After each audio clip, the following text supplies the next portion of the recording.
Violence, a digital platform where we have created a safe space for victims, for professionals, as well as for the men.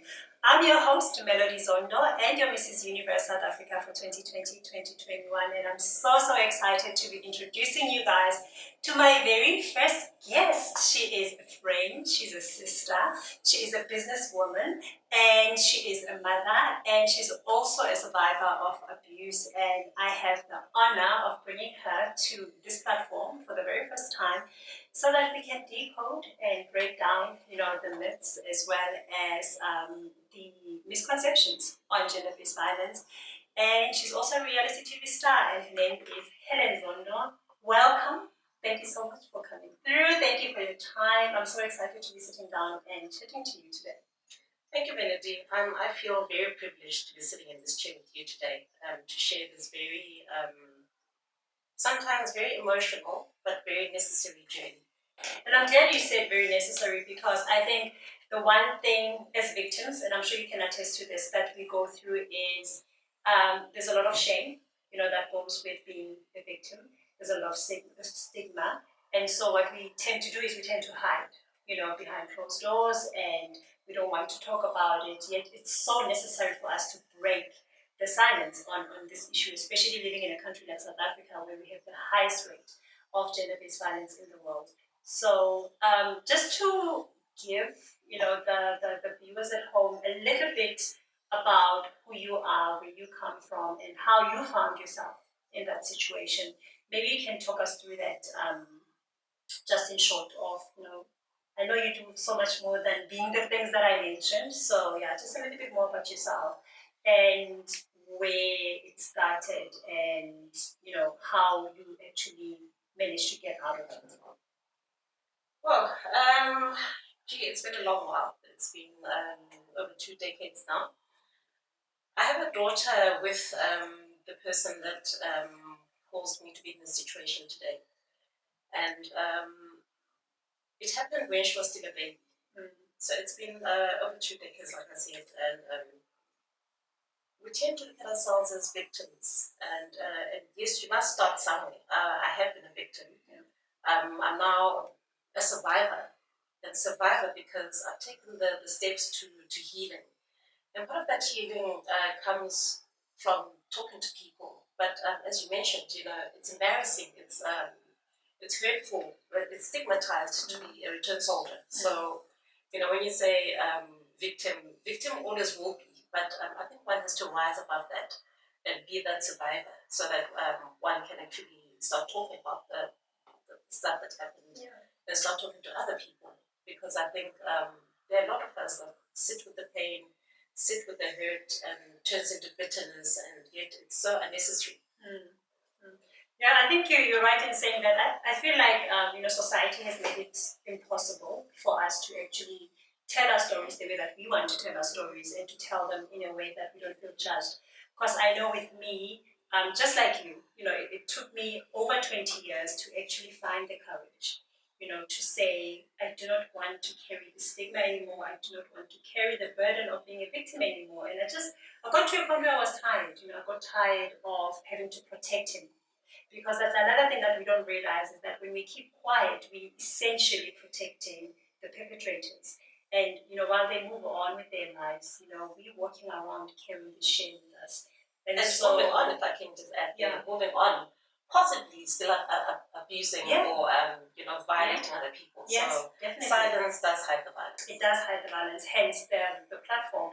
So what I wanted to find out from you, because I remember, me and you, we kind of connected. First of all, we connected on the internet. I mean, everybody's connecting on the internet nowadays, so it's nothing new about it. But I think when we eventually did meet, there was an instant connection between the two of us, because of so many things that we have in common. And obviously one of those things is we both survivors of abuse.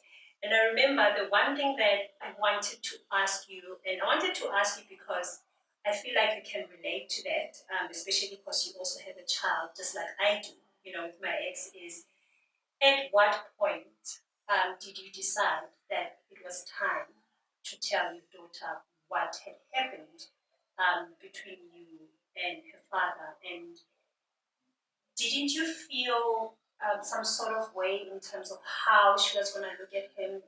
Like, what gave you that courage? What gave you that drive to say, this is the day I'm going to tell her? And how did you do it? I think for me it was, I don't want to use the word easy, but I eased into it because he was never in our lives. You know, after the breakup, he was never in our lives. So he never featured. But there came a time in my daughter's life when she started asking questions, you know. For instance, when she would go to school and have an injury, I was always the one, you know, rushing to pick her up, taking her to the doctor or nursing her. And one day she said to me, does my father know that I've been hurt? And I said, no, he doesn't. And she said, why? So I said, well, you know, he's never there. You know, we don't have a relationship with him. And this was about when she was about 12, 13. You know, at that age, they begin to discover a lot of things. And, one of them was that she was missing her dad. And I said to her, well, you know, we can try. And I asked my sister to hook them up. And when she came back from one of her dates with her father, she said to me, I don't know how you do it. I really don't know how you stand this man. So I said, well, he's your father. I have a father. I need you to have a father. But unfortunately, he's unavailable, even as I speak today. So one of those things that allowed the situation to unravel was that she was now able to access him whenever she could. And when I say whenever she could, it's because he's very shut out, not available for any sort of interaction. But as she's gotten older, I think she's putting together her ones and twos and you know, that sort of thing. Sure. You know, I feel like you're sitting there, you're basically telling my story, because my daughter and I, we went through the exact same thing. And I remember for the longest time, you know, being a mother, you want to protect your kids. And so for the longest time, she would ask questions just like your daughter would. You know, where's my dad? How come he never spends time with me? And for the most part, you know, it was making up this story and making up that story because you still want to protect them. Although you do know who, you know, they are, you know who your ex is, you still want to protect your child. And so I think for me, I struggled a lot with that because I found myself in a situation where, as a teenager, you know, she started suffering from depression.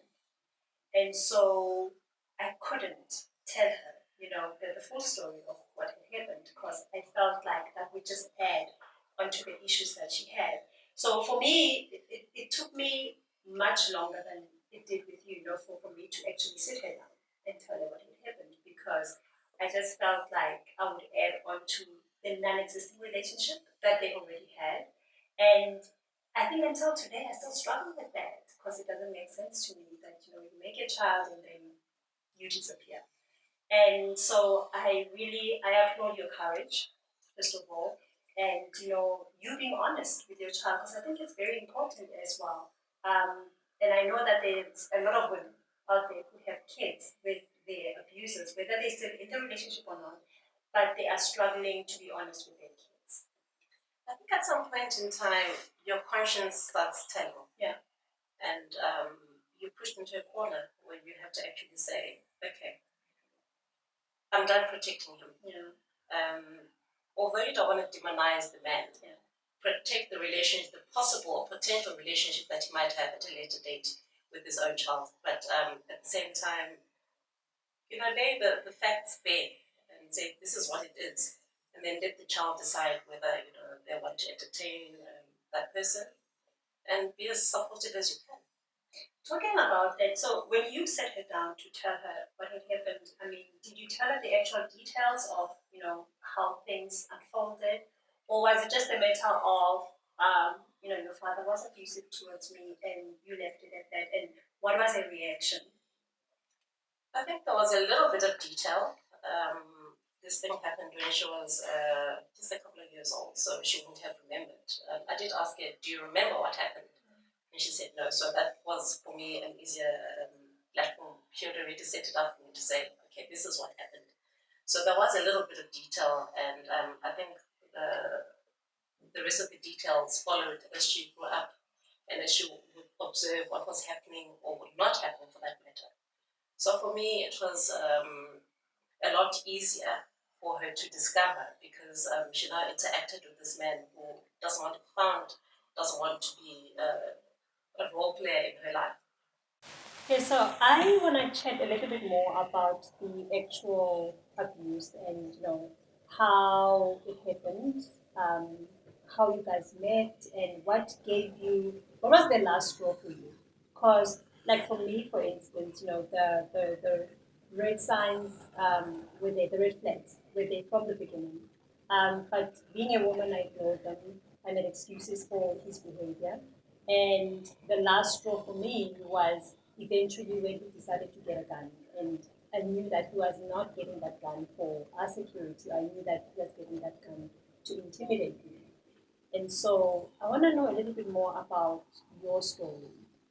How did you guys meet and how were things in the beginning and what kind of abuse did you go through? Because like I went through different types of abuse. It was emotionally, verbally, physically abusive, even sexually abusive.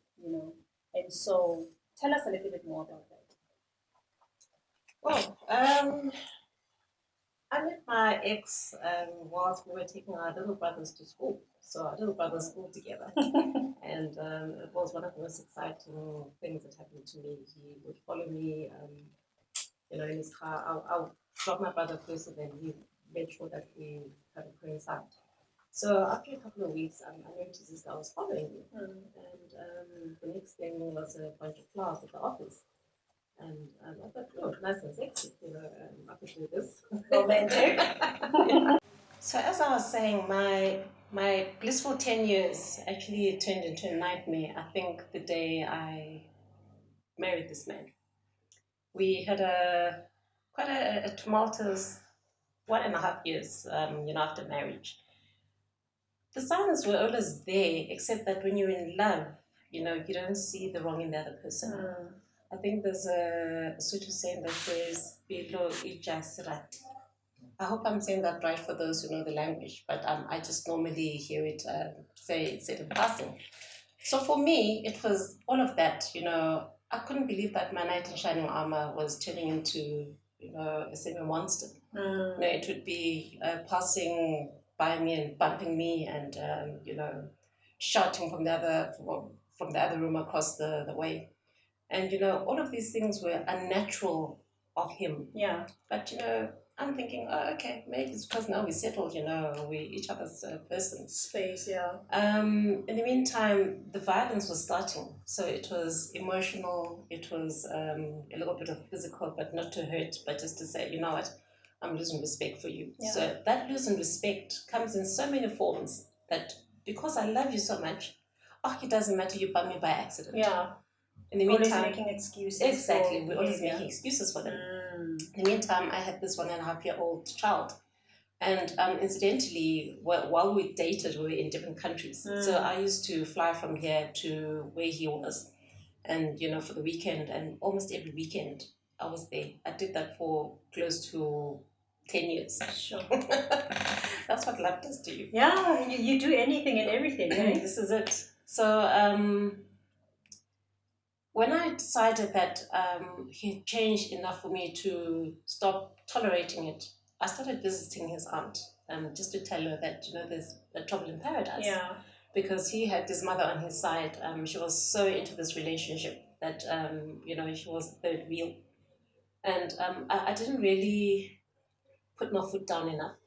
So she got her claws into the whole thing, and that's when he now blazingly did whatever he wanted to. He wouldn't sleep at home. He would, his girlfriend would phone the house, and that's abuse. It is. Because you're not respecting me. Yeah. But the final push came when the one morning at 3 a.m., she phones. And he picks up the phone and says, I'll speak to you later. Later was too long for her to wait. 5 a.m. she calls again. So I turned around to him and I said, you know what, I just need you to respect our marital bed. Yeah. Go and do what you're doing, but just keep me and my child safe. Protect us, provide for us. There again, making another excuse. I should have taken my bags and my baby. Exactly. At that point. Instead, you were saying, do what you need to do. It's okay. Just he had the conditions? I don't know. This thing hit him so hard. I think he drove out and he came back. At the time that he came back, another phone call came in. And then I turned around to him and I said, you know what, this is really enough now. Yeah. As I was turning out, walking out of the room, he grabbed me by the neck. We had a very long passage in our house. And the next thing, I'm seeing a white wall, you know, with every step that it took, he was banging my head on the wall. And I thought this was enough. And my baby was holding onto his legs. And, you know, he was just livid. You know, he just became another demon. Another person, yeah. Stomping, kicking, you know, doing all sorts of things. And when he stopped, that's when I found the strength to shout for help. That's when he stopped. Picked up my baby, picked up her bag, and I ran. Never been back to that house. Never been back to the relationship. So the signs are always there, but we think to be a return soldier is an embarrassment. You know, the society treats us as if we're failures. But for me, I left for the sake of my child. And I know a lot of women will stay for the sake of the children. But what's it stay for if you're going to come out as a corpse? Exactly. So that's my big, small experience. Sure. Listen, I have so much respect for you. I can imagine the kind of courage, you know, it took you for you to make that decision, especially when it was happening. Because a lot of us, we have a tendency of, it happens, then we say, I'm going to leave if it happens again. You know, and you made an instant decision and you've never looked back. So courage to you. And I know that there's a lot of women, you know, who are listening, who are going to be inspired by that. And I find it so interesting how, with your story, that it only took marriage, you know, for him to show his other side, where else before you were not married, he was the perfect gentleman. So, but yeah, that's a story for another day. So what I wanted to ask you as well is, so it took you so long for you to actually break your silence. When you went to his aunt, for instance, for help to say, you know, this is what's happening in my marriage, do you feel like you were heard, you know, in terms of they wanted to protect you, or was it one of those where you were told, like we are told normally as wives, begezela, you know, be patient, give him time? What was it like for you when you approached her? His aunt was actually very protective of the marriage, so she wanted it to work. Okay. But never on any day did she make an excuse for his behavior. So as soon as she knew about it, she called her brother, who was his father, and said, this is the situation, do something about it. And then he came in and visited his sister. My ex wasn't there. So I guess that's where we lost the plot. You know, if we'd been sat down as a couple, it could have turned out differently. But she wasn't protective of him at all. What was wrong, and what was right with her. Yeah, that's very different because, like in my experience, for instance, when the abuse was happening, his family experienced it. You know, they were witness to it, and nobody came, you know, to my rescue.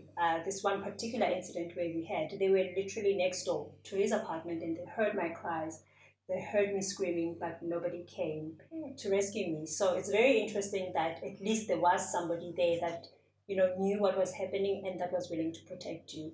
And that's exactly what we need when it comes to abuse. We need the families, we need the friends, we need the colleagues to protect the abuse, protect the victims, and stop protecting the perpetrators, because when you protect the perpetrator, you are just as an abuser as the perpetrator is.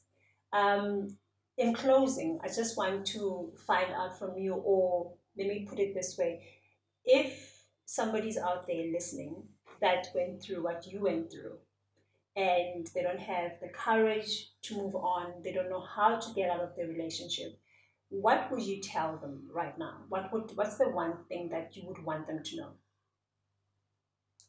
I think at that point in time, courage doesn't come to the fore. It's about your comfort zone. You are comfortable in what provision there is, forgetting that that same provision won't be there if you are not there.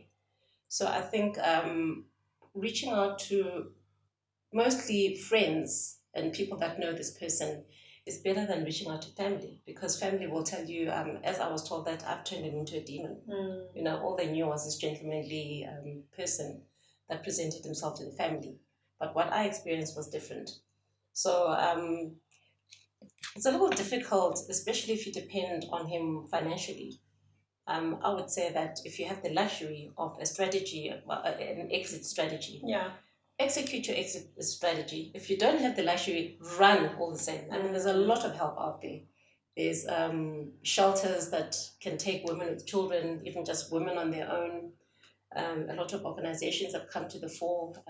Incidentally, I have been nominated to be an ambassador of world peace. Amazing. So I'm going to be doing work in terms of reaching out to people who don't know where to go, people who are refugees because of either the system that doesn't protect women and children, or just plainly because they don't know where to go. So there's a lot of help out there.